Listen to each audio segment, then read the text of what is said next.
So let's go through it again. Oregon was selected by GK. Very structured map, but when you speak about the whole idea of spawn peaks, this is one where you can have some fun with it as well. It's a map that the linearity opens it up, and it might sound a little bit counterintuitive, but because you know how it's going to be played, you know the setups you're going to be facing, you likely know where people are going to be, you can kind of play around that presumed information, again, without the stress of this being in a live competition, in a show match situation.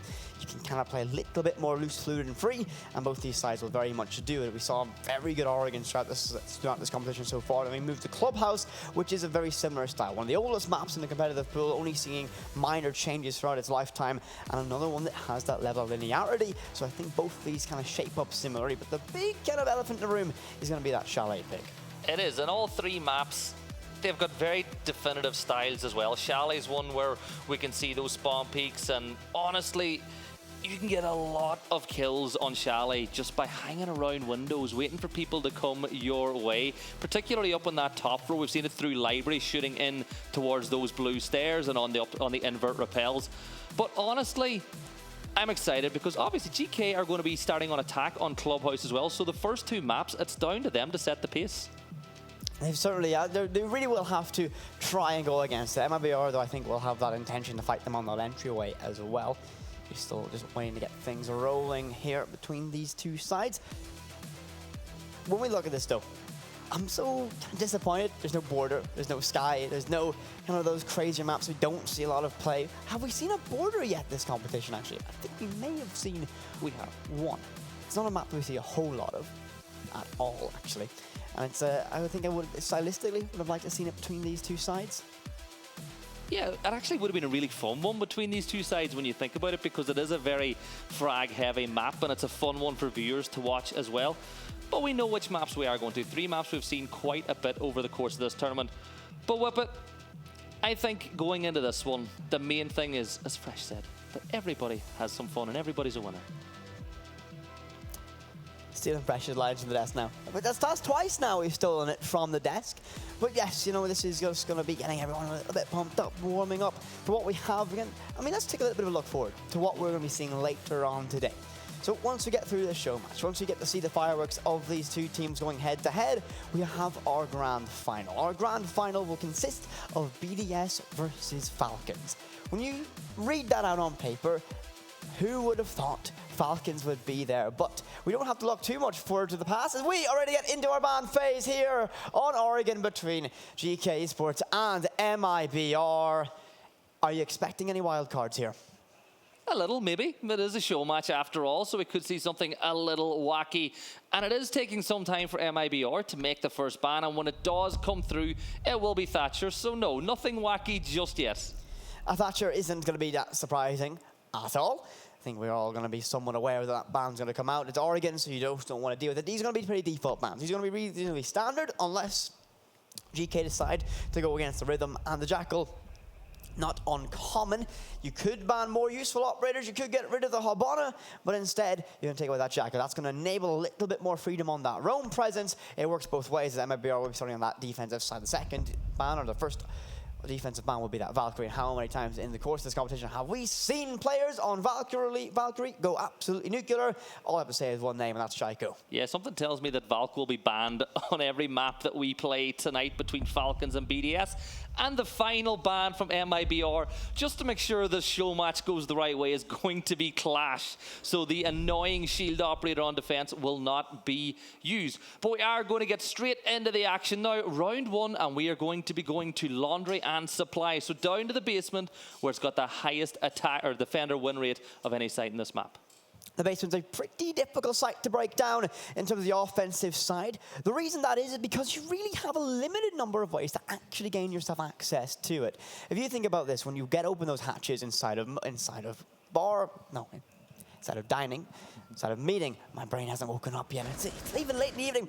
You still have limited avenues to get yourself in, and when you make that final execution, you tend to get funneled into very, very narrow places. So it relies on that final little burst of energy from one player in particular. So we go into this one, and setup-wise, I have a feeling we're just going to see a pretty standard one. I don't think MIBR are going to be showing the bleeding edge of their strap, though. No, they definitely aren't. But Reduct with Pulse is going to begin opening some windows on the big tower. So will that have an impact on this round? Pulse, of course, a fun operator when used the right way. And with Oryx playing in big tower, again, a lot of the defense is playing over that side of the map. Looking at the attacking side, Trixt has gone for Maverick. So it's Finka, Maverick, Ace, Zero, and Iana. So they've got some nades, and Zero, one of those operators on this map in particular, but that can pretty much do it all. You can get the breach all by yourself. Yeah, I mean, it's one of those operators that has a lot of individual utility, but there's going to be the very first pick. Filippo gets that one and gets that, well, gets the ace off the board very, very early. Not going to be the ideal start for the side of GK. You would want to keep your hard breach alive for a little bit longer. And now that's going to start a little bit of stall out. This western side take doesn't have the information there. His Rapsto might get caught in the window when he does so. The player in the school bus, he'll keep his way back up the white stairs, likely to be safe to get recovered as well, but it has to rely on his teammate to leave position. That will be Filippo who gets that now, and will use his Azami, keep at barriers to make himself a little bit more safe. Luguera's trying to push up as well, put some pressure, but the drone will spot him out. No, he darts into the showers just at the right time, but I think they got a call on it. Yes, they have. A push now, and oh, what a wonderful shot there. Get us back to level 4 versus 4. And Faris gets that one. Look at Dara, the next one to fall. Tommy here, still by those white stairs, as the rest of the members of MIBR have all fallen back, waiting for this push to come. Looking on main stairs, Filippo holding main door, but the rest of the push from GK is focused on that Freever side, as Tommy will just donate one of those drones over to MIBR. A little bit of a gift, that one. Little bit of a gift, just sending that drone straight to no pass you likely would have seen. Filippo will find a second one now in this round. A little bit of a roaming rampage on the Azami, forcing Trix in a very difficult position now. We'll send the nade, we'll chase him down the laundry stairs as well, trying to give himself some space, some time, but with a minute 20 left on the clock, they sort of need to get this execution rolling. They have a lot of map control upstairs, but look at Redux, now inside a meeting, and if they don't drone him out, well, guess what? You're going to be in for a nasty surprise with the player outside by main lobby. We'll find a mess of damage, and that Pulse Redux will not be too keen to peek wide again. Yeah, Reduct took a lot of damage, but he will make it back to site. Faris will get a kill onto Raps, making it a 3v3 now as Trix begins to push from Laundry. The nade is in his hand. He chucks it down highway, but there is nobody there. Hashim playing as well inside Freezer. Another nade will be thrown over behind the locks. Another nade wasted by the side of GK as the three members of MIBR are all consolidated in one little small space, and Faris now begins to push through construction. With just over 30 seconds to work with, every moment will be critical. Reduct will find that nade, or that C4 of the Sun. 27 seconds left and a little bit of a tense break of action. Filippo swings wide, finds a third in this round and leaving it now in a 1 versus 3. Bars creeps down the laundry stairs, tries to make an impact, but I think it's all but over at this stage. Heroics will be needed. Individual performance with the ARX in hand, so many angles to check, and look at MIBR falling back and deeper inside of sight. Picks up one, looks for a second. The player in pillar swings wide, finds it. Redux at that final kill. MIBR claimed the very first round here in Oregon, but a good showing from GK on that. It was a good bounce back after the start that they had, and Filippo getting that opening pick as well put them on a back foot. They brought it back to a 3-3, but then the structure from MIBR was able to pull that one back. So as far as MIBR are concerned, job done in round number 1 on defense, which is of course what you expect to see here. The defense is going to be a little bit more favored. I mean, why wouldn't it be? It's Oregon. You know you're going to get this side in particular. It has a massive weighting on the defensive win rate, so I'm not too surprised that MIBR were able to lock that one out. They go upstairs to dorms, and this might be a different story. It's slowly tapering off in favor of the offensive side, but it's a gradual taper off as well. Can GK exploit this site? I think overall awareness of how to attack it and break it down.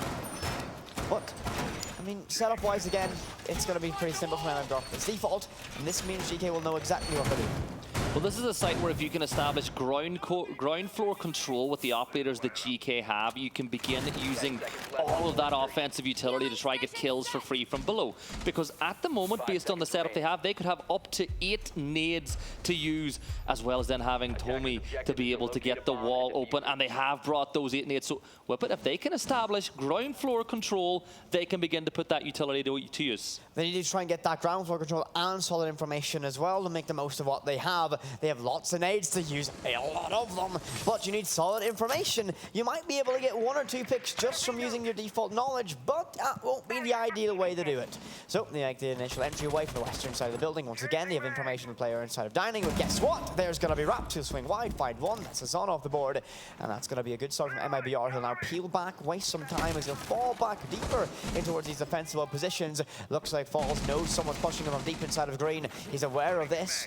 No one's actually inside of green. That's going to be Trick, setting a nade up inside of small dorms. It will find some damage to Gera, but not enough to down her kill. Early stages of this round look all in favor of MIBR, and this roam presence might be a problem for Geekay.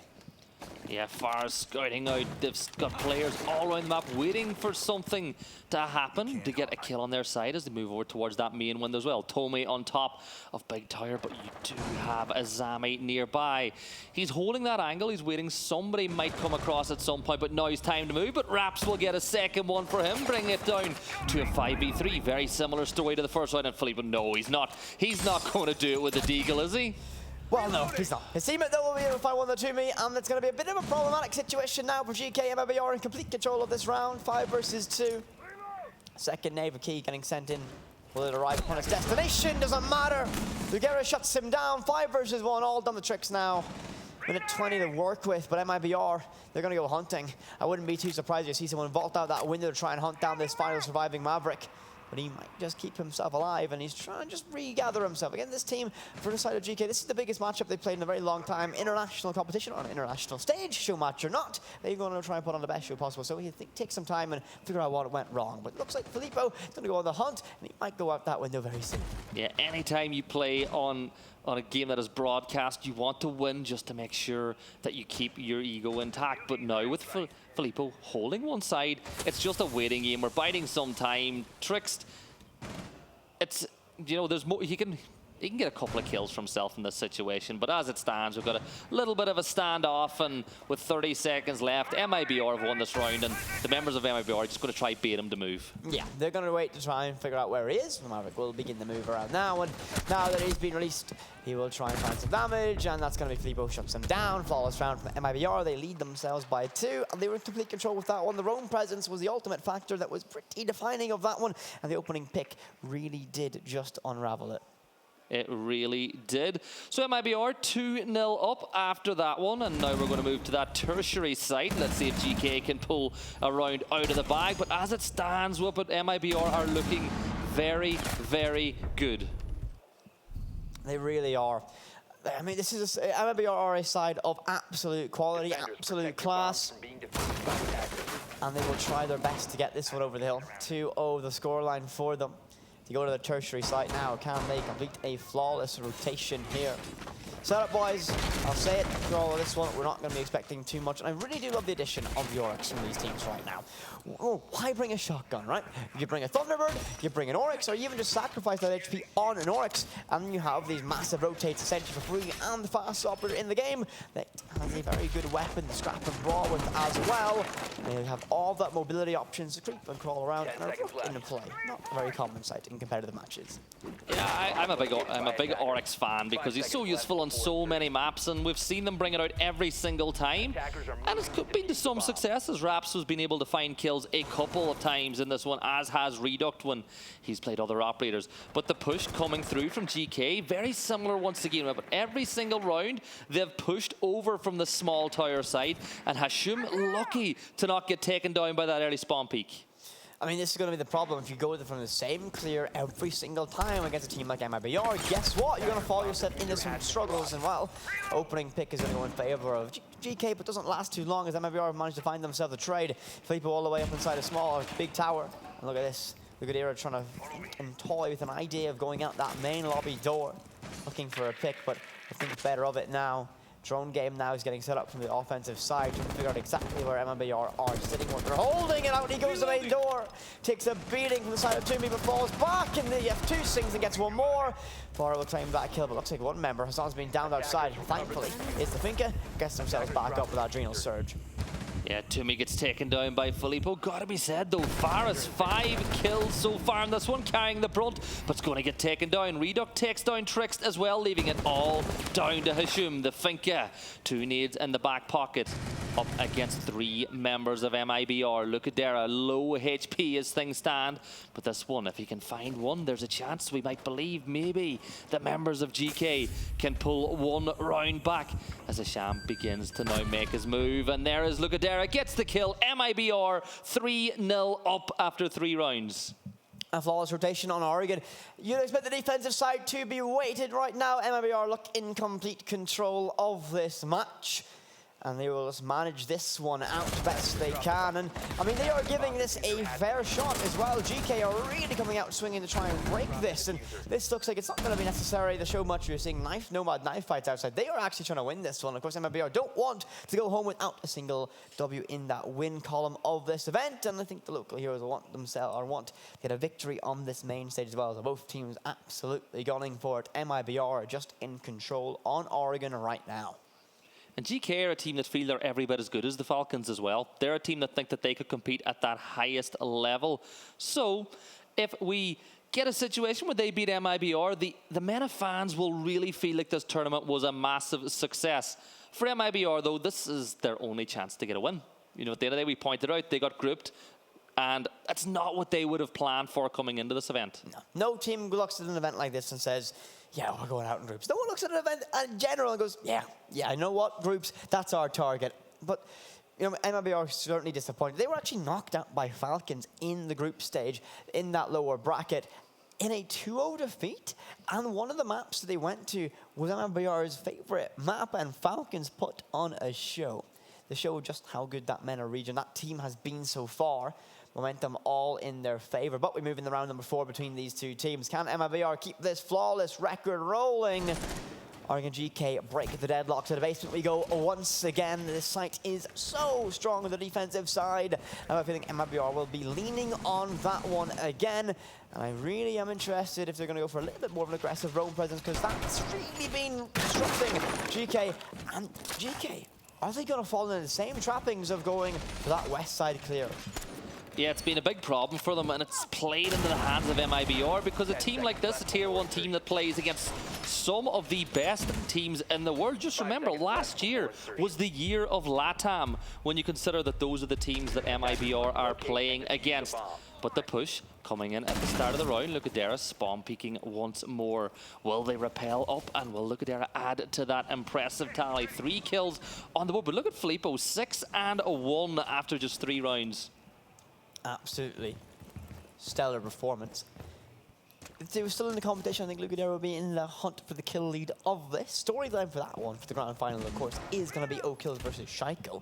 Very, very close. Shaiko's I think kills per round is at like 1.4, is incredible so far, and he's played significantly less maps and O-Kills as well in that hunt for that 25k bonus. So round goes in, and it looks like we're going to see a bit of a variation now for the side of GK. They are not going for that western side clear. They've already got a significant amount of map control. Much better from them this time, as it's going to be way more beneficial in terms of their timing. Get themselves in the building, open up these hatches, and get this execution rolling, or at least the stages and steps towards that execution set up a little bit sooner. And will it be Faris again for GK that will carry the brunt of the kills? 5 for him, none for the rest of his teammates. As we see XKey just beginning to drone out. Having a look down those stairs, will spot out the Mozzie, who's unable to take out that drone.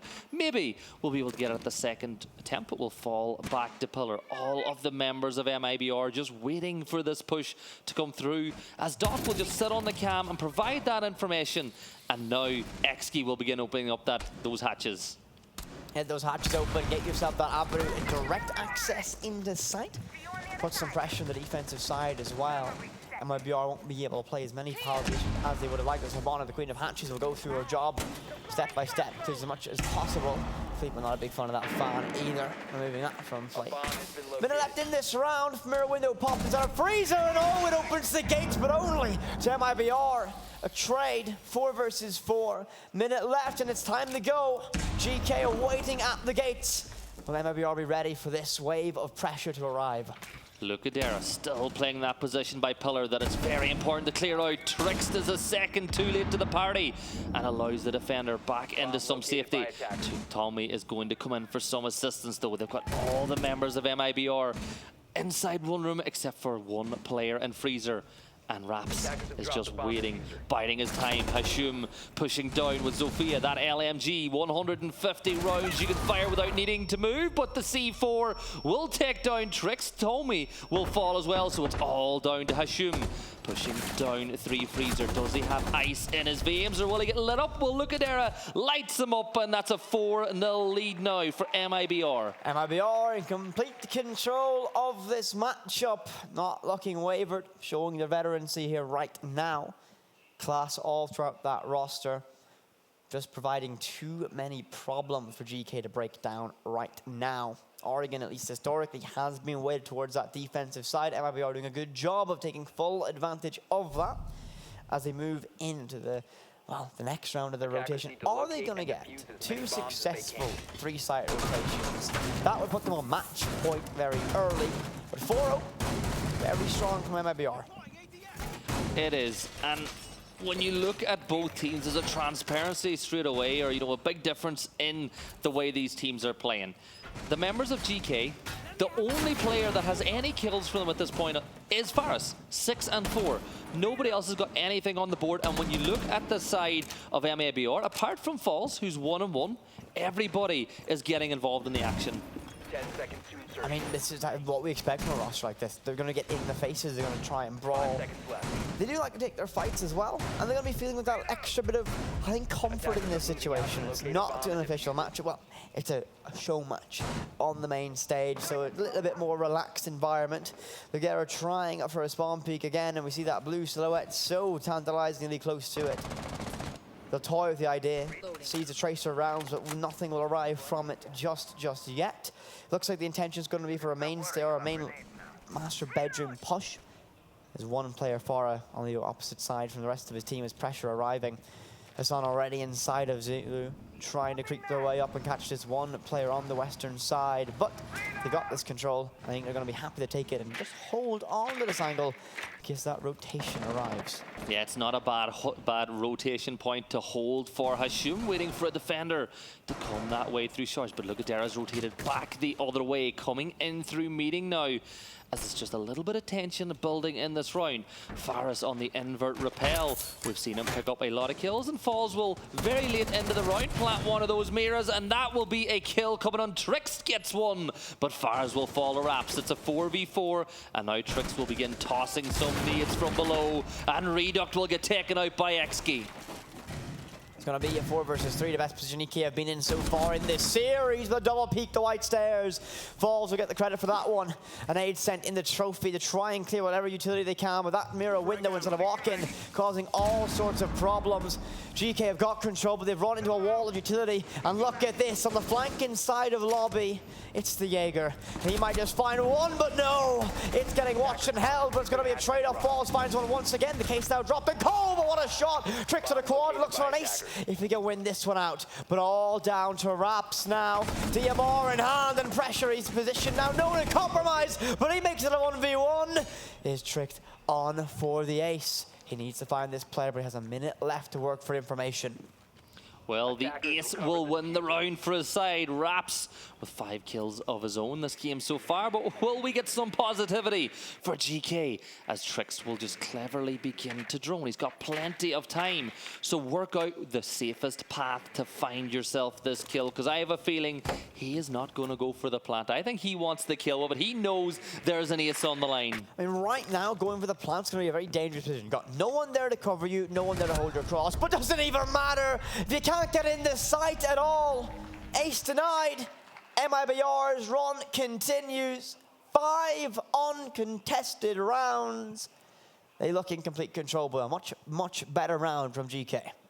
Really good round by them as they're able to just give themselves a chance to win, but in the 1v1, MIBR are able to take a 5-0 lead, and as it stands, they are in for the chance of that 6-0 half. I mean, it looks like it's going to be. It looks like that's what we're in store for right now. MIBR not really giving anything up at here. They are just playing, I think, the best teams they've played all week. Only if they could have done this against Falcons. That would have been nice from them, wouldn't it? Unfortunately, They show up the best siege inside of a Showmatch so far. So we go to a tertiary site once again. On the cusp of completing 2 flawless site rotations. That will leave them on match point if they can do so. Can Geekay find something now to prevent MIBR getting themselves to match point here early on Oregon? Setup-wise, again, they have a massive extension of their own. And that Thunderbird in play, spear through a weapon, fantastic for brawling on the defensive side. 3 shots to send you to observation.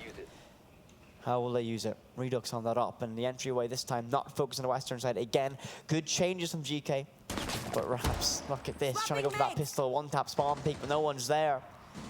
Hassan got located with that alibi clone, but no one's there. And MIBR, I don't think they're going to be contesting the entryways too aggressively, at least early. Yeah, you try to find the 1-tap, it's not there, you fall back, the nade gets thrown up towards Armory, but Hashim unable to add anything out. Raps runs out now because he knows where that nade came from.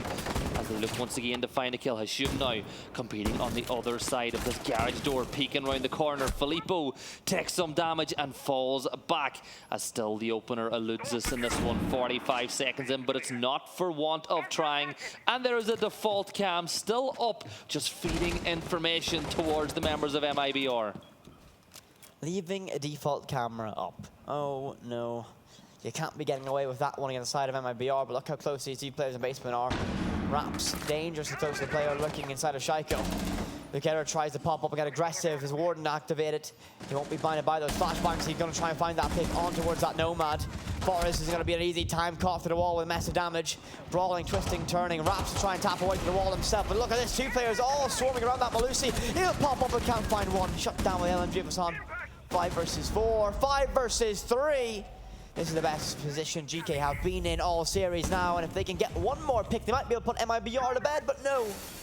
One straight back. Filippo finds that one. Falls looks to try and find even more. And Lugadera holding up, but Filippo brings it back to a 3-3 again. Lugadera peeks around the backside, brings it to a 3 versus 2. As Trix preps another nade, but that's an easy one for Falls as he decapitates Trix up or from behind stage, and now it's all down to XKey playing inside. There's Lugadera, gets the kill, and it is a 6-0 half on Whip. But I'm just going to say it, that's probably one of the few times this whole tournament you haven't seen a 5-1 half. That's actually true. We have seen so many 5-1 splits in this series. It has been ridiculous. I mean, I'll just throw you to the SSG Liquid game that we saw yesterday. Not only was it a 5-1 split, SSG continued to get themselves on the match point, and then, well, fumbled the bag just a bit, let Liquid back into that matchup. But so far, MIBR look in complete control. Haven't let Geekay into this one at all. Will we see a flawless Oregon from our Brazilian side? Well, it is now match point. And can MIBR finish this one up nice and quickly, or will Geekay pull one back? So, if you are Geekay, your attacks didn't go so well at all. What do you do to change this? Well, you're on the defensive side now, and they went to what you would assume is the gimme site, right? The basement is the highest defensive win rate for any of the sites on Oregon. So you'd assume this is the best chance they have of getting around and getting themselves back into the action. For MIBR, they have an aggressive lineup brought out. An Ash, a Sophia, and Amaru, a Flores, which would be designed to clear that elbow hold. And no surprise, it all falls on that Finka. They will be there to cause as much chaos as possible, but a spawn peak setup by Key here might be a bit disastrous if anyone stumbles into it. But I want to see what Rivera's decision with the Amaru will be. And he's going to go straight in the T3. And Key will hear that, surely, and this will be your very first engagement of the round. XKey just looking up towards it, but it's going to get taken down. Another kill from MIBR gives them a 5-3 advantage once more. Finka, when ready, will tap that button, and Raps will be res, but down inside sight, and no attempt whatsoever to pull him back as Faris gets one, but that's a member back on the feet. Trixt playing by the bomb chassis in a very difficult situation. Trixt pulls a kill back, giving us a 3v3. Never mind, it's a 3v2 as Trixt gets another. And can Geekay win their first round of this map? Filippo going to just move that Flores, that RCXD down, but it gets impacted as it was making its way down the stairs, and then a step on a goo mine will just halt this push for a little second longer. It's a 3v2. Can GK clutch out their first round of the map? This will be massive for them mentally to be able to get at least one round against the side of MIBR. The Ash inside of Freezer taps away. Nothing connected, nothing landed. Minute 40 left, so lots of time to gather that key information to try and clear himself an avenue, an entryway. Filippo a little bit isolated alone with the case in hand. Both players will need to lean on their own skills. No support, no coordination required. Azan looks to try and get aggressive inside of Freezer, will do so, finds it, tricks to get Filippo, now leaving it all down to the Ash of Redux. Now this is where you gotta really put the shift in. Can you find 3 on the Ash? R4C, not what it used to be. Can he make it work? Well, it might not be as good as it once was, but if it can be as good once as it ever was, this will be a round win for MIBR as Redux begins pushing down through pillar.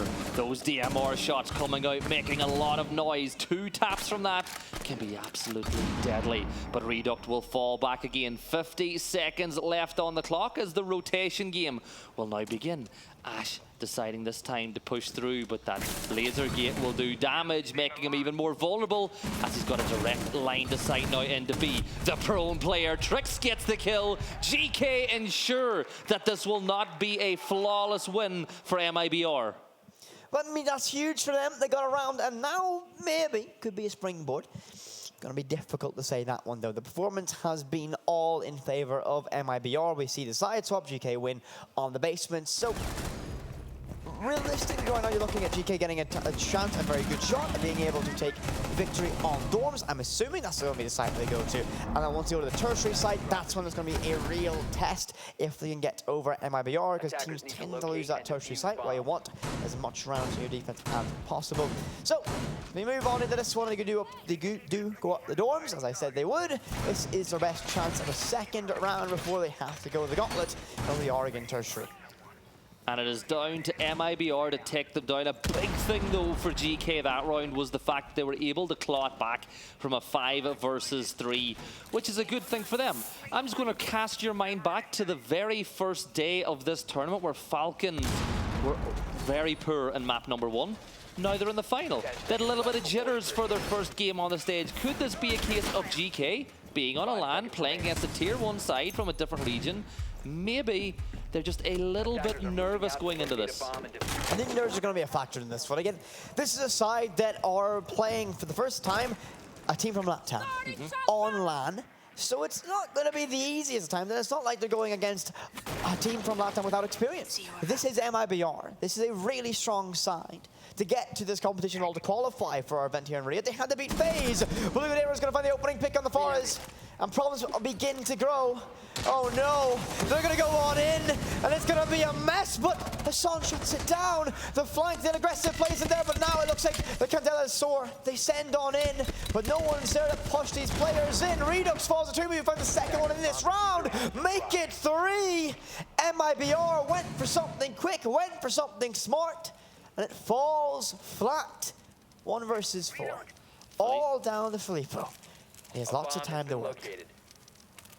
And where will he find that next kill? Ying on the window will just get ready to throw a Candela and 2 ticks. There's a free one. Straight it back straight away. GK win 2 rounds back to back, and confidence is starting to grow.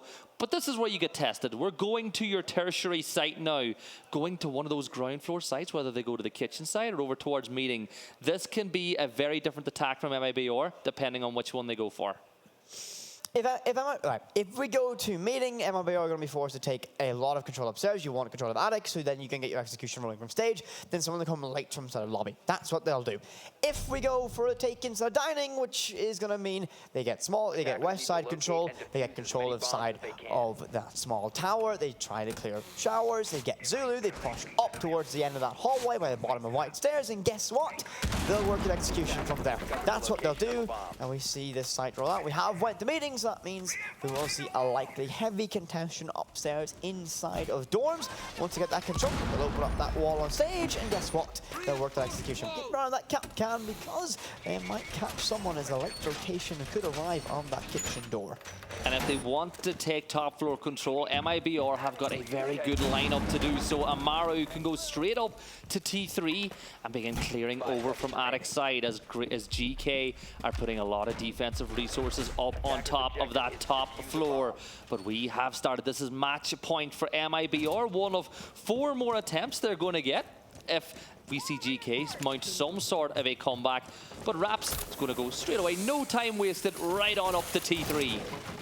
I mean, why waste time? We've seen the Raps as a confidence to win those fights, even if there is someone lurking, waiting for his arrival. So he's going to be confident to do so, takes a significant map control so early, and is given it for completely free. He'll waltz on in, and look, it's every single member of GK so far back and compressed. Raps can just walk on in, and he will do so, but he's not going to be too keen. Fora finds the opening pick, that's going to be falls off the board. Imaru gets self-flashed out, has to push a little bit deeper. I think Raps is going to walk on in, and there's the cap. Can catches it, but going to be a flurry of kills. MIBR get 2 of their name. Trade back from Tricks as well. 3 versus 2. Look at Derek creeping towards maps, but here's the footsteps up on top of the stairs, forcing Azami into Armory, who's going to throw up that trap. But whoa, look at Derek get the kill. No, caught out by the camera, as it's now a 3v1.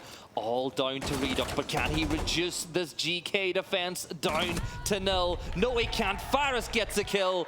And well, I'm going to say it, Faris has been very impressive on the side of GK. I think GK are really gaining confidence on the defensive side here.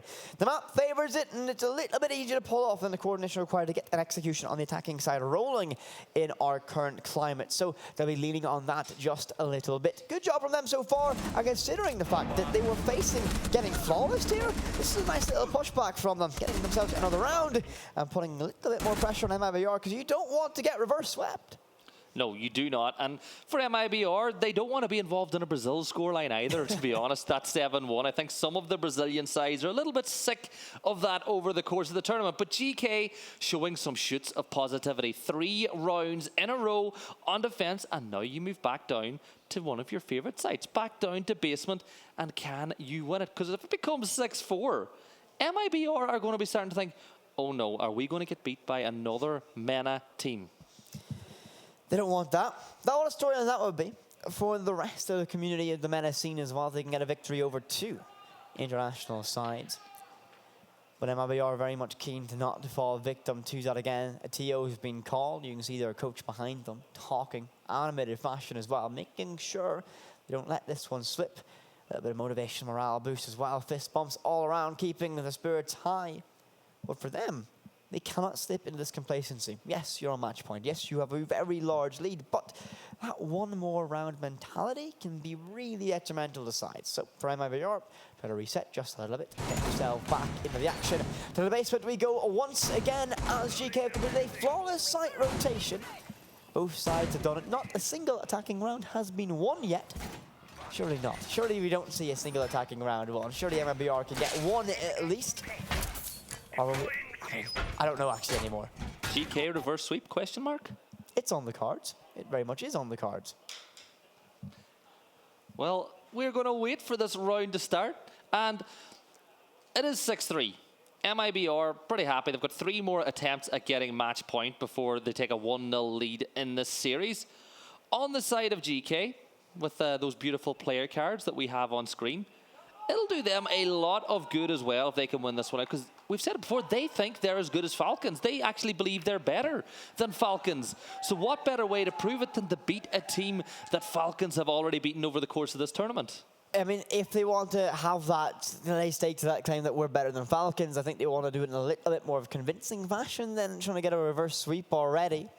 Of course, Falcons got a 2-0 victory earlier in the bracket against MIBR, which actually knocked them out of the competition. On the first day, I believe, actually. Correct me if I'm wrong. I think it was. Wow. That's unfortunate for MIBR. First day knockout. We've had a lot of games out. tend to forget what we've seen so far. Lots of exciting matches as we've seen. But as we look at this matchup, MIBR in a massive lead, GK beginning to build just a little bit of momentum. A little bit of a reminder, of course, this is our show match to get you all warmed up, primed, and ready for the main event later on this evening. It is so exciting, this final that we're going to witness. BDS versus Falcons. I can't wait. Honestly, BDS, who have been one of the best sides in Europe for so long, had what was their worst stage in EUL in a long time, losing out in heartbreaking fashion to that spot to the major. Well, what better way to just cheer yourselves up after that than to come over here and win what is a massive tournament when you look at that prize pool. Now, considering that as well, they've started to show shoots of the old BDS. They're not quite maybe as good as they were, but they're looking very strong. I mean, Shaiko's woken up. Shaiko 1 Valk is a very, very scary thing that we've seen throughout this competition. And that will be massive. But when we look at the overall storyline of this one, this is MENA in the first final of an international event they've ever been in, against BDS, which is looking like a little bit of a scary thing to face on LAN. Shaiko, really much awake. I mean, Alems as well has had a massive performance. But we look inside of Falcons, and we look towards our grand final. O'Kills, Chalet. Like, these are massive, massive players that have had huge impacts. All I want to say is, if you have time to go back and watch the VOD, watch that match against TSM. Falcons had TSM on the ropes from the very first map. They 2-0. Was it 2-0 or was it 2-1? 2-1. 2-1. They got a 2-1 victory against TSM, and they really rattled TSM throughout that matchup. And Falcons are a team that managed to find a way to win against all the odds, no matter how bad of a situation they pull themselves in. Guess what? They're always able to find something out of it. So that will be a very exciting grand final once we arrive upon it. But we still have to get through our show match, which we will have at least one more map, a bare minimum of, if we get through Oregon when this tech pause resumes. How do you feel about this so far, Kibby? This game, I'm pretty happy with it. It's a show match, but we're getting to see some very nice plays from MIBR. And after what was a very, very poor attacking half from the side of GK, they've started to pull it back. 3 rounds back-to-back. I think that's looking for round number 4 as they've completed that rotation, like you alluded to a little bit earlier. All they have to do is do it again, and we're going to overtime. It's not going to be that easy. It surely could not be that easy against a side like MIBR. Now, we often talk about how the teams from the LATAM region are a little bit more emotional than we see for the likes of Europe. This could be a factor. You're on match point, you've just lost 3 rounds consecutively, and you lost them pretty decisively as well. That could be a factor going into this, but this tech pause gives them time to reset, gives them that ability to begin to look at this and go, okay, what were our mistakes? How can we amend them and get this done? Because they they really don't want to let this slip. Because, I mean, the Reddit post writes itself about this one. If MIBR let this one fall away. So they really just want to be able to lock it out right now, get themselves to the second map, which will be Clubhouse, which I believe was their choice. Yeah, it's been actually really good from MIBR, but they're a team with a very deep map pool as well whenever they need to. And you know, I'm sure the Twister is watching this one as well, hoping for a win for this region, you know, for LATAM, and what's been a tournament that started off rather disappointingly. And then Liquid breathed a little bit of life back into it. And when you consider the games against BDS, when you look at the score, the actual, you know, the 2-0, you think it was one-sided. But both of those games, if I'm not wrong, went all the way through to overtime. Yeah, they did. They were massively long matches for those games. I mean, we've seen so many good games this event so far. Every single team, whether they were underdogs or not, have performed. And I mean, one of those other storylines that we've seen in this event was Wild, for example, yesterday. That matchup against Falcons, where Falcons booked their ticket in today's grand final versus Wild. Well, that was one of the best games of Siege I have seen in a very long time. Wall-to-wall action. It was a really long, dragged-out matchup, and it took overtime on map 3 to decide who got that spot to face BDS. That just shows the level of competition in this. And Wild, what a surprise story from them. time as well. Aside inside of not even T2, T3 European competition. They haven't even qualified for Challenger League yet. I'd say they probably will be there when that season starts. But what a run they've made here as well. Yeah, a little asterisk beside that T3, because I think everyone believes that they're going to make it to CL. One of 3 teams in the EU side that I think are really making that next step up towards T2, and maybe, if things go their way, maybe they jump up to T1 as well.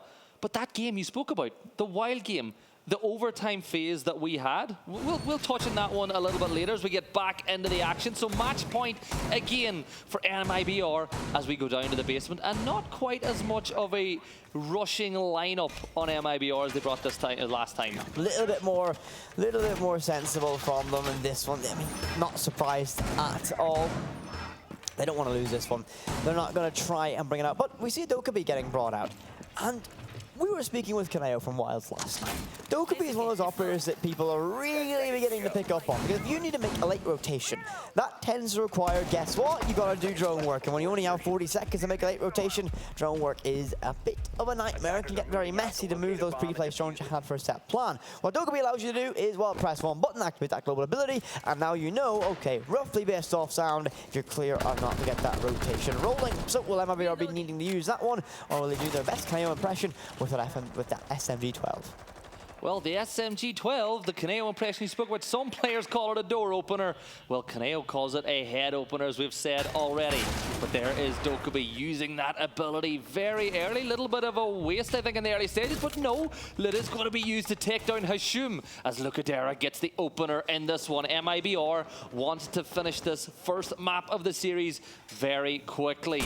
And now another gunfight opens up. Filippo will add another to his tally, as then he removes that camera, but whip it a little bit of what you would say experience, not pushing straight down into pillar after you get those 2 kills, just resetting, waiting for a little bit more action, and then Raps will take down Faris, making it a 5v2, and MIBR are on the verge of winning map 1 in this 5v1. Well, a little bit more on the verge now as we find ourselves in a 4 versus 1 now. Falls inside a freezer, it's all down a key, left alone, finds a second. Am I going to start to believe in this one? Smoke's weapons get a buff in a 1vx, so it's time to fight and brawl your way. SMG-12 or SMG-11 in these positions is so good, but no, shut down by MIBR. They get themselves the first map here on Oregon, and it looked concise, it looked strong, it looked like the MIBR we expected to arrive at this competition. Yeah, they made us wait a little bit longer than maybe some people thought whenever it was 6-0 up, but credit to GK for fighting their way back in and giving themselves a chance. Nobody expected them to win that one, but we are going to jump to a break, and when we come back, we'll have the second map of this series.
welcome back to this matchup between MIBR and EK esports. It has been a very, very strong round for MIBR, but we will run through some highlights brought to you by our sponsor Aramco.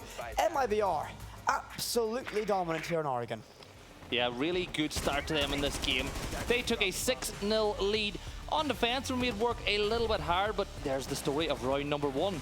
The pushes from GK over the first few, they decided they wanted to take small tower, and it just did not work. They changed things up and did things a little bit better as we progressed through the rounds, but it was just excellence from MIBR. And that's what it was.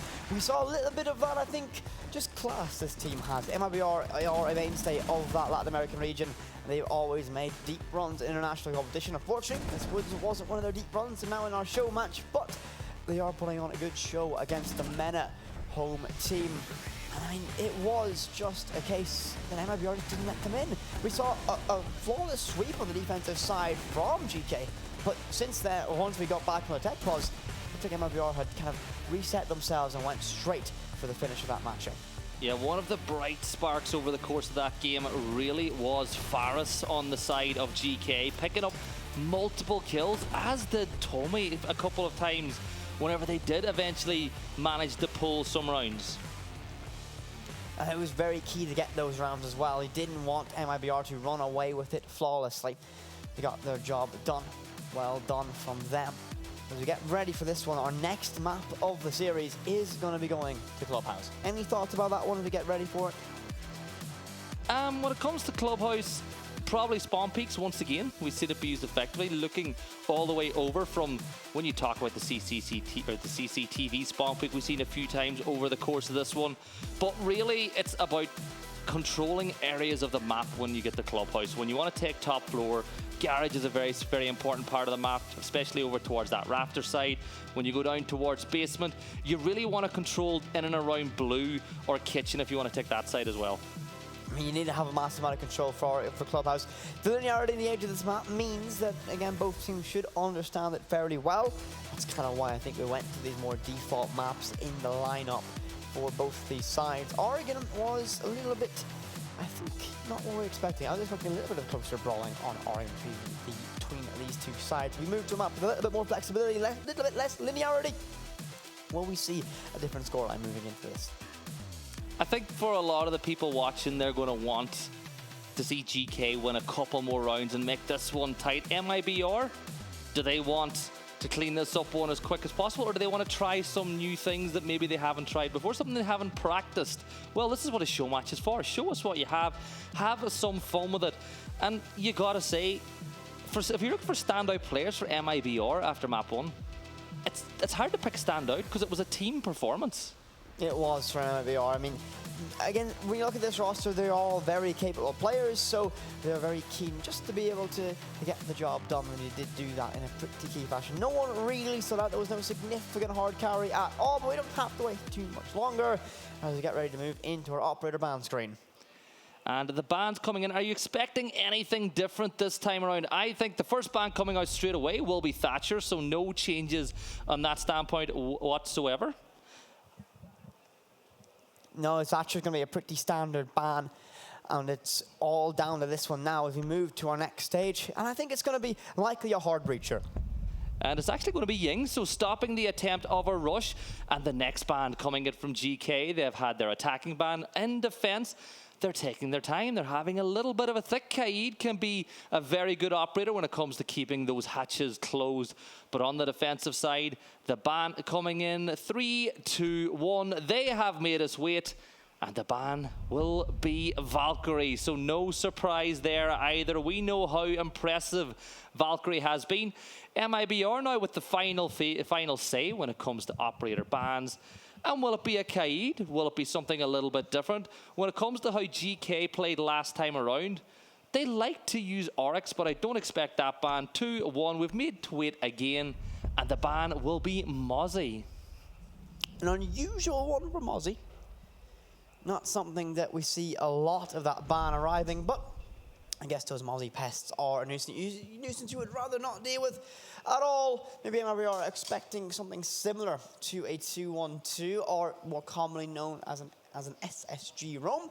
don't think so in this case, at least. So as we get ready to dive into our very first prep and action phase here on Club, will you be so daring to give some predictions? I'm going to say MIBR again. Yes, GK showed me some shoots of optimism in game one, but MIBR just, they look so calm, they look so relaxed. They're having fun, and, well, game number one went their way with an impressive victory. Going down to that basement, will we see the SSG roam? Well, whip it. We were lucky enough this tournament to actually see SSG playing here on Clubhouse. Yeah, we did. We saw SSG play here, and they played actually quite well here, but, I mean, that side's going through a little bit of a rebuilding process, so I do think we're going to wait a little bit longer till we see SSG's era of dominance of Club continue, or resume, I should say. Or actually restart. It has been a little bit dormant now, but to the basement we go for the very first defensive round here, and MIBR are on that side. Lineup-wise, we're going to see something very similar once again to the side of GK, and a very aggressive run out from Raps. Try to pick off someone early. Cautious of those pre-fires as well, so we'll send some fire down towards that pool to a window. No one there, of course, still early stages in this round.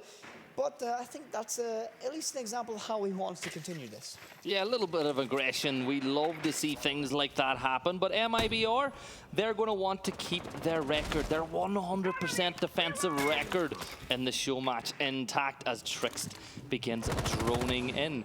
Not a lot of intel gathered for that one in particular, but it is one they can keep an eye on as the round progresses. They're playing very slow, though. That run-out seems to have shook them a little bit. They didn't lose any players, but they're just holding some angles now, waiting for the next one to come. But looking at MIBR, does anything stand out to you? Right now, no. This is pretty standard from them. It's going to be how they want to play this, an aggressive upstairs hold.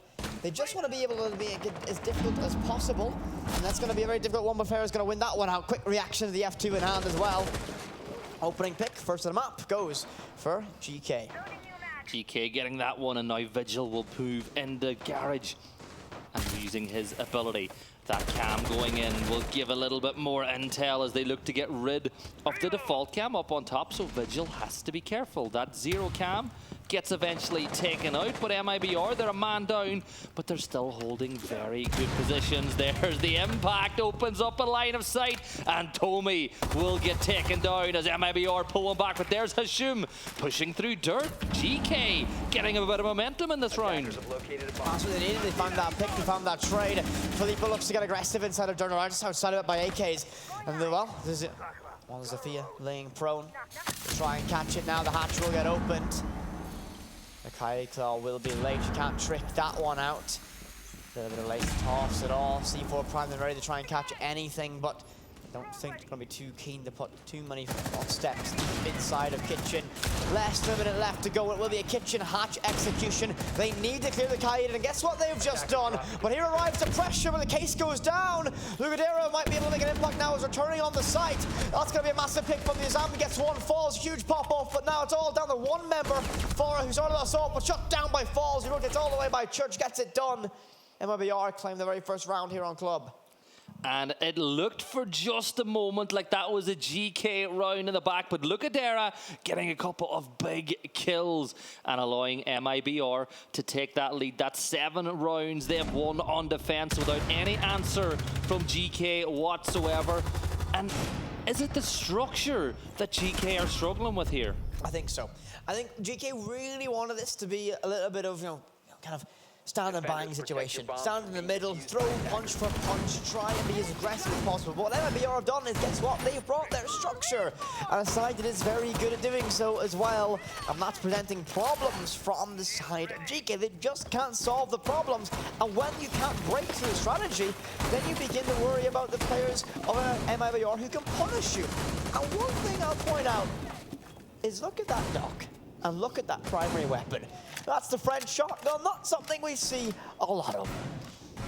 I think on Clubhouse I've only ever seen this once in games that I've actually worked, and let's just say it didn't go very well the last time I seen this, but Filippo may have something different in Vine. Not using the revolver though, using the other pistol, but will open line of sight down into stock to prevent any form of entry, and using these to just prevent those nades being used from below. Looking on the attacking side, they've brought themselves Maverick.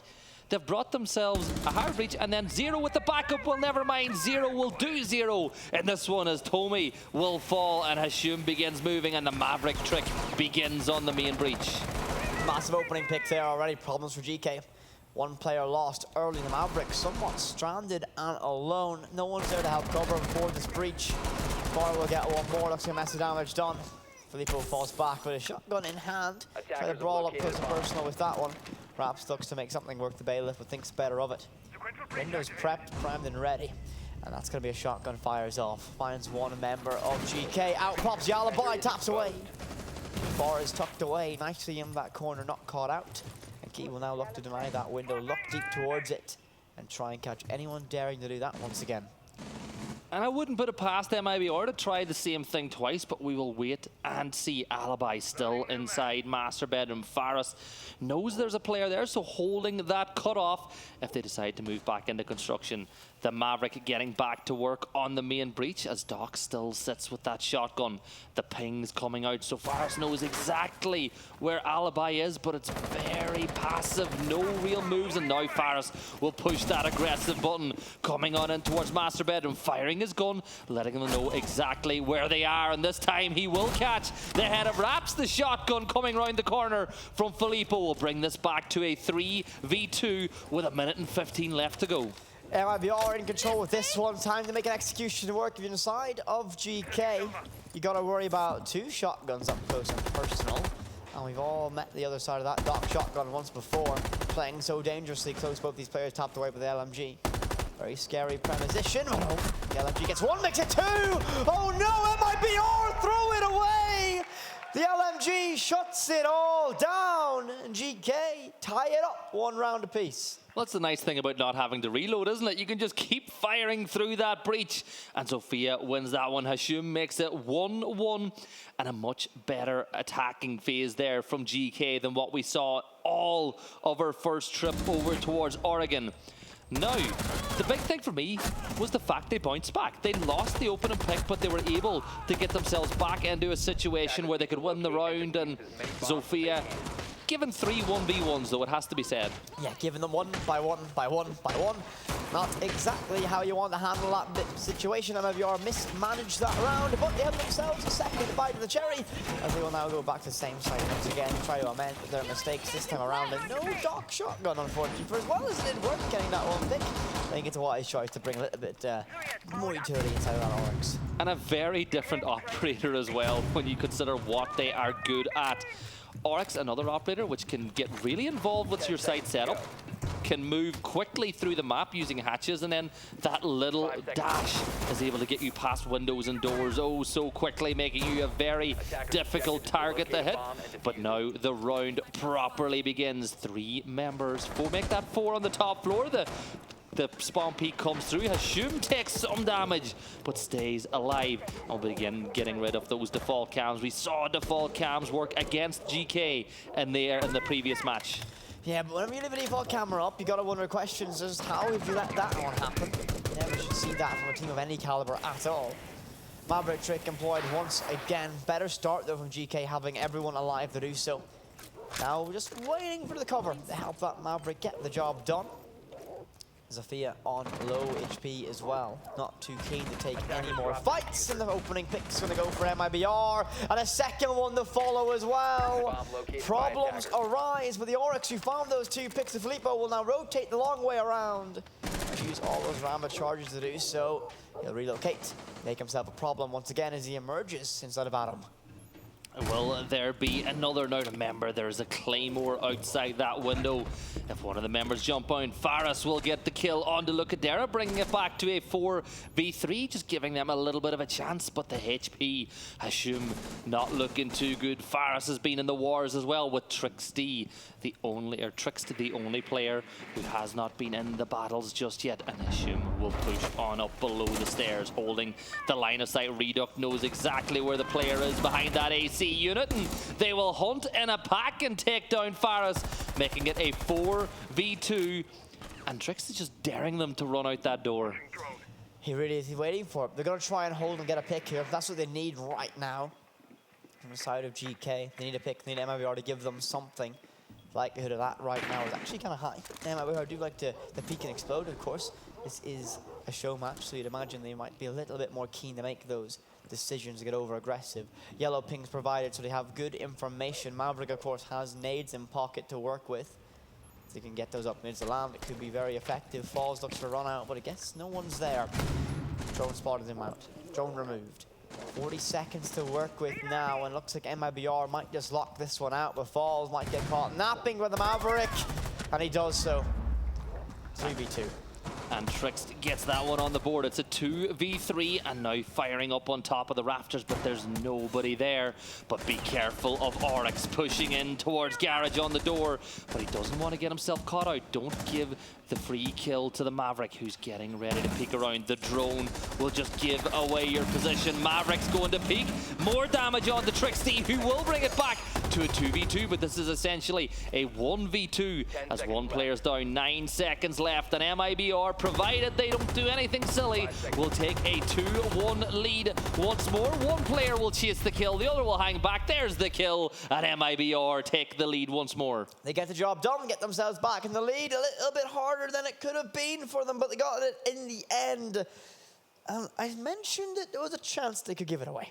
There was a chance they might overpeak, they might overextend and make things difficult for themselves, and guess what? That's exactly what they did, and that's not the start they would have wanted, but good for them. They got themselves out round, but Geekay way more competitive here on Clubhouse so far. A lot better. Really impressed by the way they're playing, and you gotta say it's the fact that they're not giving away as many free kills as they did in the last game. They're giving themselves chances and fights. They're droning a lot better than they did on the first map. And MIBR finding it a little bit more tricky to maybe deal with some of these attacks. But of course, a change of a map will also change the team's play style as well slightly. Maps have different styles of play, different ins, different outs, different methods to break them down. And it looks like MIBR thinking it was spawn peek through jacuzzi walls, gym, bedroom, or site of choice. You'd imagine default extension, deep inside cache to deny that initial entryway. And I'd imagine this wall will get reinforced later on. Bugdero really wants to get a pick from this one. So who's going to be spawning over there? No one, absolutely no one. Okay, so time to get those reinforcements up. Eventually they'll figure that one out. But looks like MIBR opting for a very aggressive style of defense here, as every single member from the side of Geekay seemingly spawning out by construction. Yeah, and will they push fast? Pre-fire on that potential spawn peak that we've seen actually come into effect over the course of these games. Wild used it in an earlier game over this tournament, but the move up now towards the roof. Hashum will get the open, a reduct will fall, and from here they can begin to just mold their defense, move the members of MIBR where you want to, and they're going to begin opening up that CCTV wall. Then we'll probably at that point, once they get it open, see them open somewhere else, maybe construction wall or that logistics hatch, to just give them another potential entry, a potential pinch onto the site. But in order to do that, you've got to get every other thing on your checklist done. You need to work through this step by step. Yes, the opening pick is good, but you need that map control. You need all of your avenues open up as well. And you need solid information. And a team like MIBR, you might want to put someone on flank watch as well. You can afford to put someone to physically watch your flank as well now, because you have that early pick. And speaking of someone popping up on a flank, it's not exactly that, but it looks like Filippo might be trying to get a little bit of a pick out by this single or this double wall inside a strip. And he's going to go out for a cheeky gander at any second now. Who's going to be able to present himself with a pick? But Flores takes a beating, and look at this long run out with the alibi. But guess what? No one's there. Yeah, timing is everything with that run out, but there was nobody home. But thankfully for him, that worked both ways, as he doesn't get taken down. Lucadera finds one as XG will fall, and now Filippo scurrying back towards that bathroom corridor where Trix has the diffuser.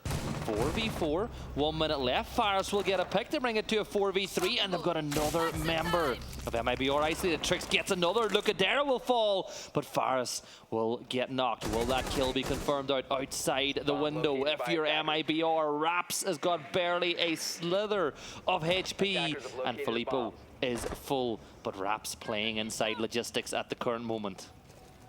Inside of Logic has a massive amount of control right now. Looks like MIBR might try and brawl their way, even though they're down to 2 players.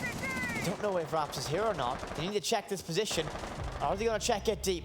It's all down the Raps now. He pops up, gets 1. He needs to find 3 more. Surely not.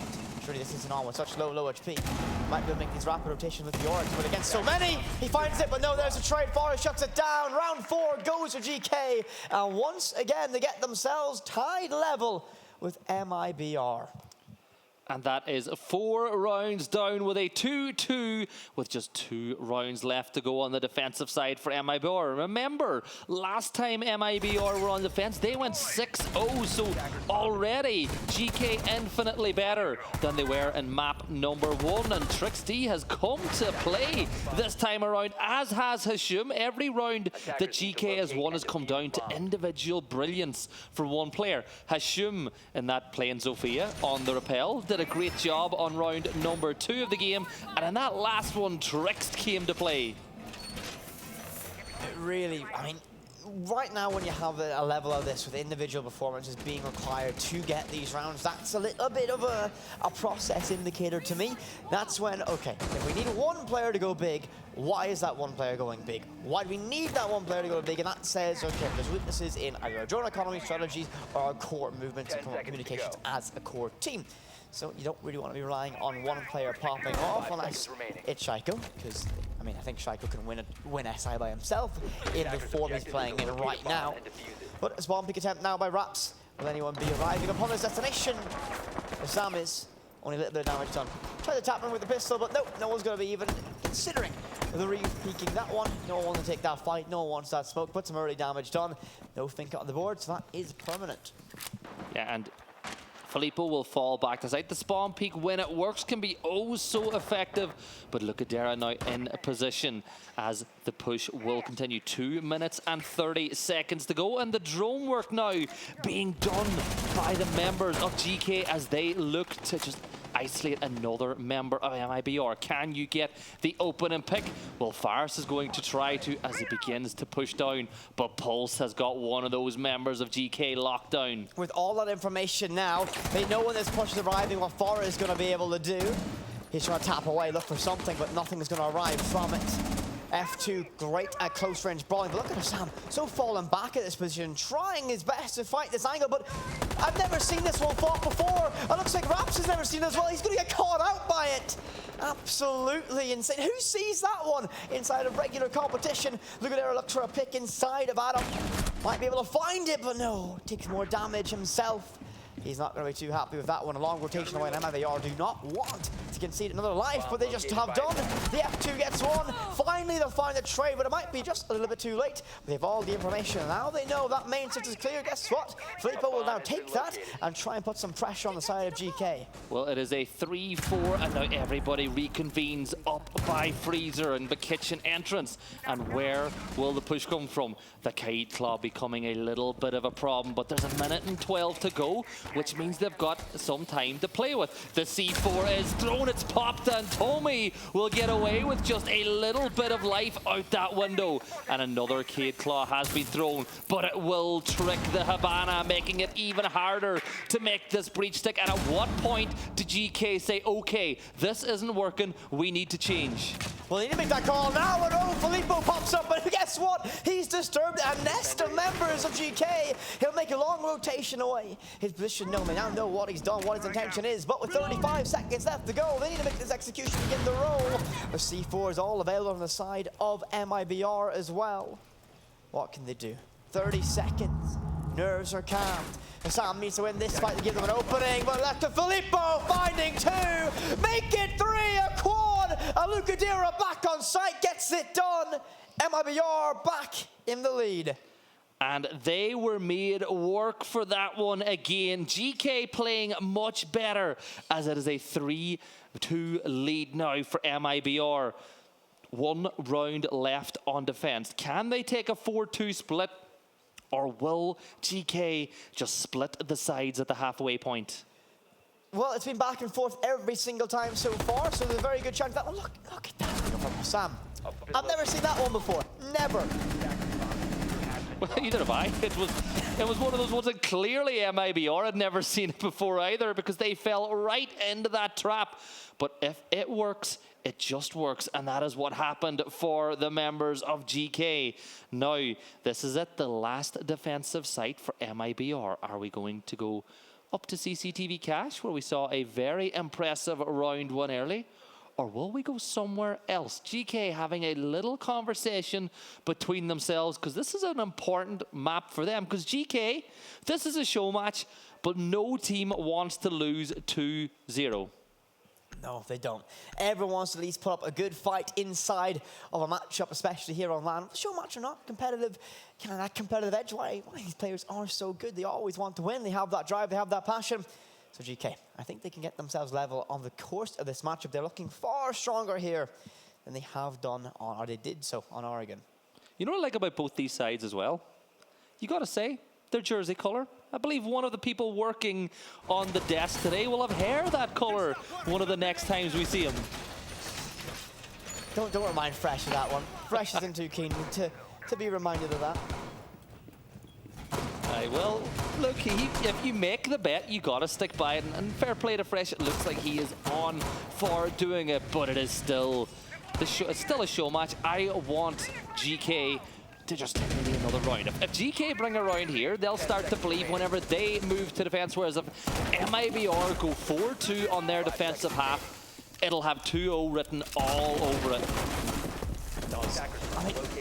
MIBR need to be in control of this series. They really, really do need to be in control of this series. Otherwise, you begin to worry about if GK can build momentum. That's when you look at these men aside so far. When they have momentum, that's when they can crush. I'm just going to talk about that TSM game where we saw with Falcons. When Falcons got momentum, especially on Chalet against TSM, guess what? No one had an answer on TSM at all against the Falcons. So how will this one roll out? MIBR want to get themselves that very good 4-2 split right here, right now. GC shut it down. Well, XK will begin to open up that construction wall. Claymore's put back in place again. The run out coming out as we're going to have a dance between Hashum. The position's given away, and Hashum will take down Filippo as the jump came out through Adam. 5v4, and GK pretty happy with the way this one has started. And remember, last time they won this side, it was all off the back of great play by Hashum, who's going 7-3. Tommy, though, is going to get taken down. Filippo jumping out through that jacuzzi wall will get one member down. Can he get another? Pistol coming out, but XK will take falls down. 4v3, and even more importantly, though, four members up for GK. Tommy the only one down, but he is going 0-6, so the people who've been carrying the brunt are still alive. MIBR need to find something to get this trade back at least. Don't want to let GK have complete control of this matchup. Gumine tagging one player, that's going to be far as one player deep inside of Logi as well. Need to be watching out for that one. Minute 25 left to go. Another pick for the side of GC, and that begins to get a little bit of a problem from MIBR. Will they be able to find it? Do they know what player is barricaded off in Logi? Might be rotating to get that hatch pressure set up now as well. The main breach still not opened up, but all those prone angles being very keenly and actively watched as well. Acting as a somewhat cross denial. Wraps to spot one player crossing in, but falls back to stay alive. Less than a minute now for MIBR, and Reduct still lurking, still waiting, sitting with so much patience, and there he strikes, and he's got the case as well. And Redux, though, gives it all up, got aggressive, but Raps is there to find the trade, and MIBR back in control.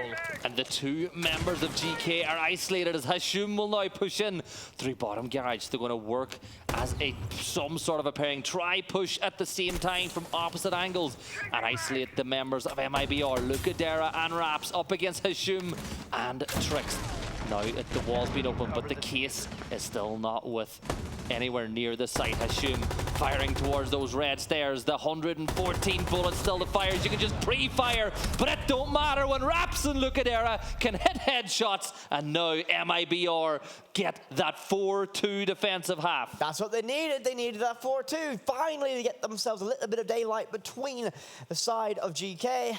Very well done from them, but can they build upon this and get a little bit further? As they do want to get this series done in a 2-0 fashion.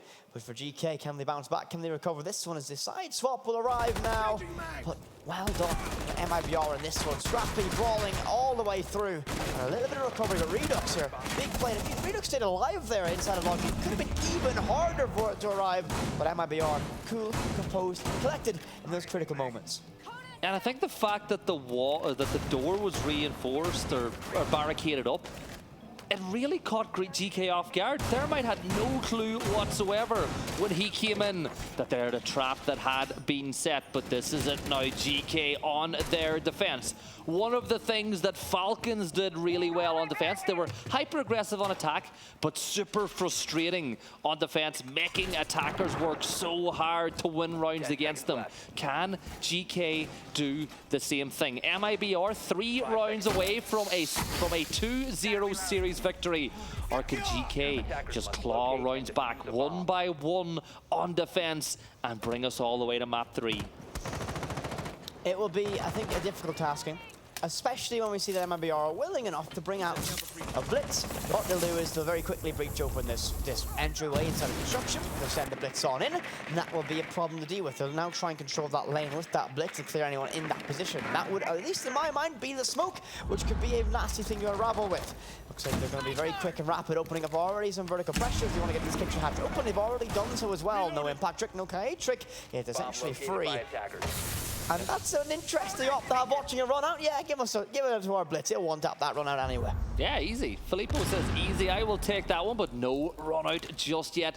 But they're all in position by Dirt, and you know, whenever we speak about the caster start game button, right now MIBR are waiting for the start push button. Tricks though will halt it just a little as he takes down that blitz, pushing in through Dirt, and that's why Smoke plays this position oh so often. You can hold back a push. So now MIBR will have to consider their attack. This is a big gunfight here. Lucadera takes down the Thunderbird, bringing us back to a 4v4, and the wound has been bandaged over temporarily, but there is still one member of GK inside Logi. Oh, what a swing with the shotgun. Denies more pressure inside of Dirt. One more steps up to the plate, but you don't want to go against Tricks in this position. You might just have to, but Raps wins it. MIBR get themselves a lifeline, and even more so, the pulse is beating. Look at this from Falls already in sight, and he claims control of basement. Get the case down, a long rotation back from Assam, and this is going to be impossible to deny from here. They'll try to drop down, give themselves a little bit of cover, but no. Falls shuts it down. Big round from that Finca, and MIBR get themselves even more daylight from GC. They move 3 rounds clear. 5-2 is the score. If MIBR win this next round, the mountain will become an impossible task, I think, for GK to climb. You speak about big rounds in any game. This right now could be the most important round for GK, not just in this map, but in this whole series. It really, really could be. GK need this. They need this. They can't let this slip at all. Nearly a brilliant play with that Azami as well. They can't watch that jump. That's why I love this op, right? Azami can make unwinnable situations at least feel winnable, or give you the chance to make a win condition possible. If that was just a little bit higher, our second one was tossed out following it, we would have been able to drop in and at least fight on a level playing field. But 5-2 our scoreline. MIBR back in control. A little bit of daylight between these two sides now. Can GC continue a little bit of strength here on the defensive side of the basement? Once again, second bite of the cherry for it. Well, Hashim is going to use Azami again, but just think about the different ways we have seen Azami be used already. We've seen her used to block up doors and breaches to prevent the team from pushing through. We've seen Azami used to create playable zones in areas of the map where they're not, where you can peek from either side. We've even seen Azami be used to create an impossible task for an attacker to win by just throwing the Azami high on the ceiling, letting it close the floor.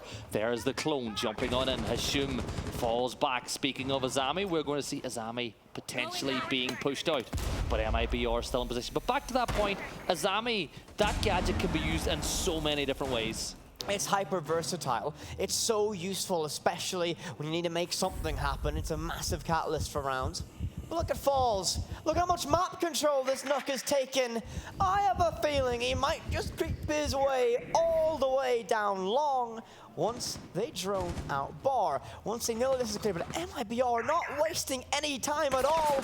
They know there's no roam presence. They know they don't need to clear, but guess what? Key with a shotgun finds one, the Falls. And that's huge. That's Nook. That's that X Factor now gone. And no trade from MIBR.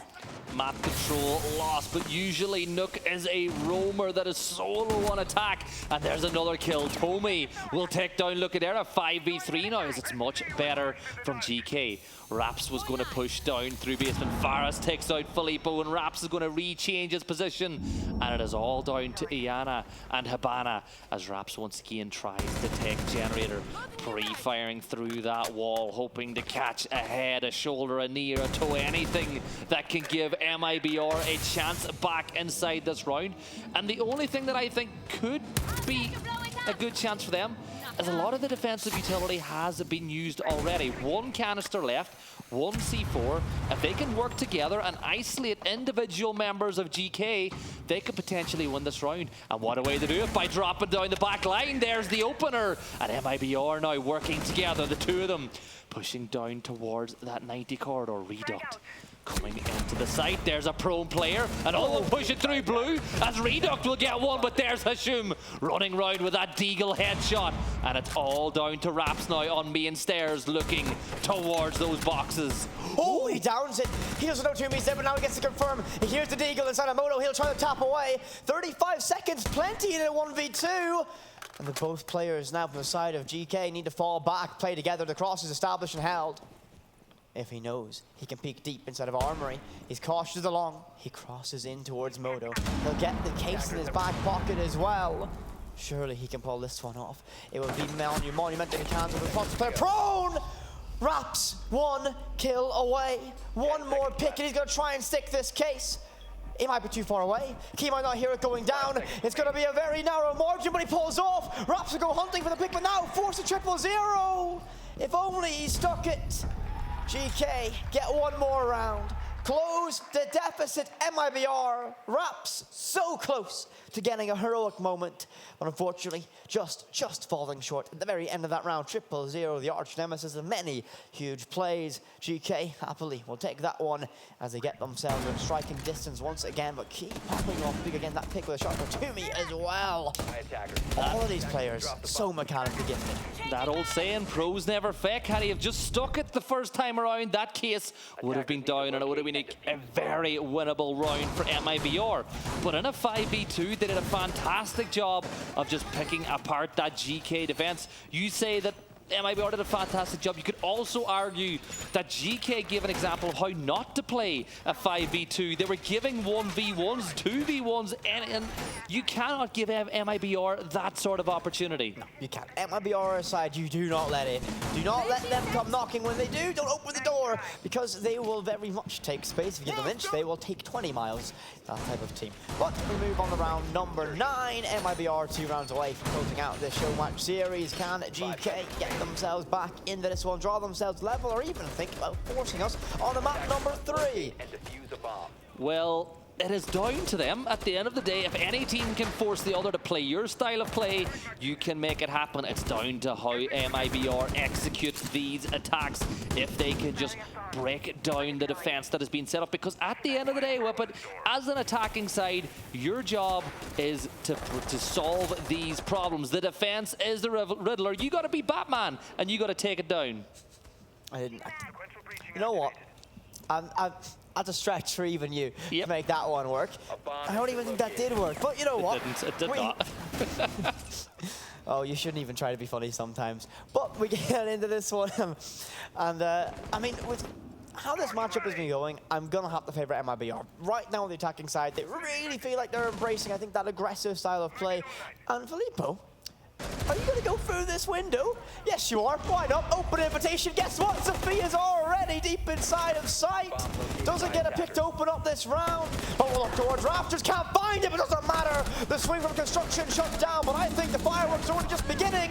Turbo will find one more, but the player on Rafters still exists and persisting. This is a must-win engagement, but MIBR finding all the pressure. Both players now trapped inside of Garage. But the case, look at where it is. It's in a nasty position, and they're going to have to try and recover it. Run out through that smoke is ready, but they know where that case is, and they have all the red pings as well. The Kiba barriers keeping them safe for the time being. Tentative moments. What an explosion for MIBR, but can GK close it out? The Gudira making sure he gets all the extra bit of HP he can. gets rid of that default cam, but falls through, feeding the free kill, and look at Dara clutches out. MIBR move to match point, and they are just one round away from closing out this Showmatch series 2-0. Or can GK pull it back? Well, they've got a long road ahead. It will be a very difficult time to get this one clawed back. MIBR on the offense here have felt way more comfortable. They've been the aggressive team. They've been in their face, and they are able to just win engagements you would never imagine they would be able to do. Well, MIBR, all they got to do is win one more round on attack and make GK play your style of play. Looking at that lineup, Knock, Maverick, Ace, Sledge, and you've got yourselves a Finka. So you've got a lot of needs. The attacker repick, you have 20 seconds still to change that lineup, but they look pretty locked in and happy with what they have. Yeah, they're locked in. They know what they want us to do at this stage. MIBR are a team that is essentially committed to what they're going to do. Unless they see something that they can really counter, that's when they do it. So what they're going to do right now is take this out. I have a feeling Filippo is going to make something happen on that Nook. I just have a sneaking suspicion. I do, and perhaps using a Maru as well. On a site like this, there's a couple of very good ways that you could use a Maru. Probably early on, we'll see it get used just to be mobile, get up onto the roof, nice and quickly. But we've got other options then late in the game. You can go up through the hatch. X-Key goes for the spawn peak. Raps hits that trigger button, but Faris is there to pull one back. It's a 4v4 now. Lucadera will open up the wall with a little help from Maverick, and the mute jammer will prevent it at the start. But this is why you brought Maverick. Just create that little hole, get rid of the mute jammer. You've got logistics hatch open. You're about to get Jacuzzi wall open. All you need to do then is get some sort of foothold in and around that construction side of the map, and it'll be easy to win. Working through, trying to clear that Jacuzzi breach. The Maverick very good at doing so. No Maverick to work it, but look at this. Oh, it's the Finka, creeping and crawling, but the Banshee will wail. He'll try and be forced in this one, but they just don't seem aware at all. He gets one. Can he make it a second? No. Good trade. And Forrest will find even more pressure on MIBR. 3 versus 2. Falls down below with a nade in hand. Sam out inside of CCTV can make some pressure happen by this window. He'll peek out. Sees the player, misses the shot, will fall back. Waste some time. Nearly catches Lucadera. I think he's going to go for a re-peek. Both players spot each other, but decide, you know what? Let's live to fight another day. Tentative moments for MIBR, so close to claiming this map, claiming this series. For GK, we'll just wait, be patient. Time is an emissary for MIBR. And oh, Trixt takes a mess of damage from Lucadera. Falls, rotates around the breach, and now spots the player inside a bathroom. No nades in his hand as well, but a C4 tossed out to the ether. A minute left in this round. And Lucadera with the case playing over on that balcony, but can Falls find a kill that could open the door? Trixt is low HP. Lucadera now pushing through. CCTV pistol at the ready. Impact thrown the other way. Faris gets one, but Lucadera will pull it back, and this is winnable. Mira is low HP. Faris is there, but Mira, well, that just changes everything as we see the step over those Thunderbird gadgets to give you a little bit of HP back. Lucadera back on the balcony. Can he find one kill to create a 1v1? Well, the answer is no, as Faris brings us to another round. Well, MIBR, it looks so good for them. Look like they're going to be able to hold it out and close it out, but no. GK fight and brawl and scrap and scrape their way to another round. And that opening was so good. That could have been a second pick there, but look at Forrest just so close to the team. And this play for Filippo, if he was uncontested for just a little bit longer, it could have been an absolute disaster for GK. But they were on top of the problem. And now they get themselves 2 rounds away from overtime. Can MIBR close it out right now? Or will we need all 12 rounds of regulation? I think that MIBR need to win this round, because if you give GK this round win, and you put them in a position where they just need 1 round to force overtime, I think that they can actually win it. So this round for GK, if they win it, I think we'll go to overtime. Okay. Okay, I like that. I like that a lot. You're thinking overtime on the cards if this goes to victory. I think MIBR might have to definitely close this one out. Left. I can't root against them. I simply can't root against MIBR. We love this 5 team. seconds to go. So I love you. that is true. I gotta rock the MIBR hat every announcement photo from now on. Locate a bomb and But defuse as we move into this one, we've seen MIBR get so close that previous round to get it closed out. Can they do the same again? Well, Site is the basement. They've been effective here so far. They've been aggressive, but will they get an avenue just to walk in yet again? Well, Raps or Falls will begin working along with Raps to get up on the rappel and Falls on the roof. Maverick or Sledge, what can you do as you open up lines of sight to the main stairs? 2 minutes and 30 seconds for the attackers to play with. Of course, the defenders would like to win this round long ahead of that time because 3-0s is not where you want to be at the end of the round if you're the attacking side. And now pushing through dirt, the Flores drone getting a little bit confused as it eventually does blow, but too far away to get rid of that shield, and the smoke canister thrown to hold back this push. 2 players getting ready to push through dirt, and smoke becomes vitally important. Just 1 smoke canister left with it with 2 minutes to play. You only died 10 more seconds with it. No picks for either side either. All 10 players alive now. Kitchen hatch opened.